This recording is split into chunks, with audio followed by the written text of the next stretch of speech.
morning po sa ating lahat, no? So may workout pa po tayo dito na mga kulungan ng quails po natin, no? Itong dalawang brooder natin, wala pang wirings yan para sa bumbilya, no? Tapos ito pa, no? Ito screen, wala pang screen yan.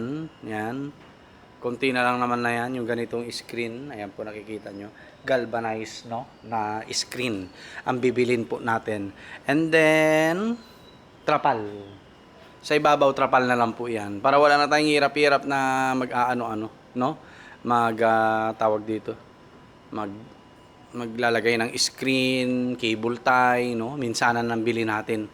Okay? So mamaya bibili tayo ng materyales po, no? Para dito sa ating growing out stage ng mga pugo po natin, no? Kasi ayan, no? May papisa na tayo. Yan. 1 week na lang tong mga to, no? Dito. Tapos pwede nang i-out dito, no? Pwede na natin silang i-out. Alright? So yan, lalaki na. Liliksi na nila, no? Maliliksi na. Kaya nga, kailangan madaliin natin tong mga growing out natin para at least kapag magbebenta na tayo ng RTL, RTB, ano na, no? Naka-secured na sila dyan, no? Pupuntahan na lang, no? Ng tao, no? Alright? And then, plano kong bumili ng buhangin para maipantay natin yan, no?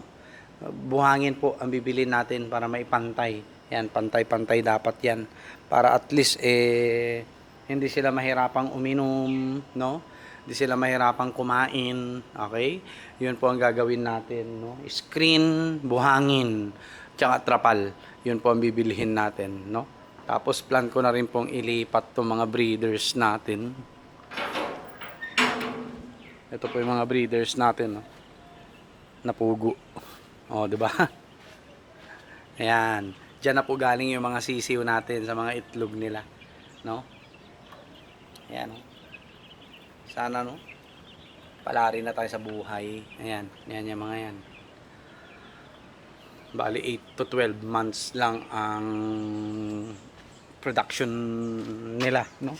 Yung production span po nila ng pugo ay 8 to 12 months lang po talaga. So depende pa sa pag-aalaga, no? Depende pa sa pag-aalaga.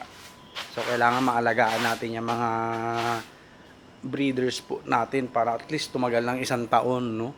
At ayan, may mga mapipisa po tayo, no? Ito, mapipisa po 'yan. Tapos susunod na 'yon at saka yung kalahati nito, no? Marami yan, no? 'Di ba? Oh, ha? Puno-puno po 'yan, no? Kaya nga tinitingnan ko na rin to kung may napipisa na, no? Ito ang susunod natin, no? Na mapipisa. Alright? So, yung kunin muna natin yung inumin natin dito.